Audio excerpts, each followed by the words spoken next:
butter. Chicken goes in. Some salt. 2 stalks celery.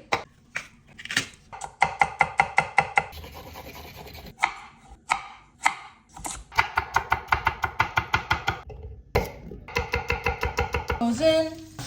No need to peel, just wash. Mushrooms. Don't forget that's right, garlic. Goes in. Mushroom goes in. Rosemary.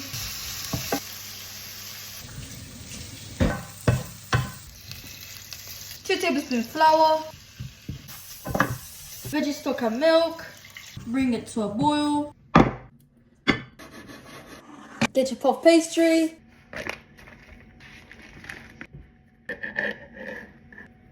No egg, no problem. You can use milk or butter. 20 to 25 minutes. صراحة done. Yes.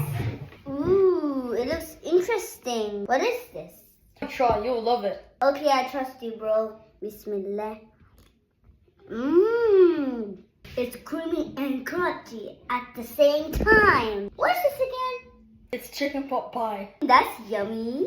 Perfection!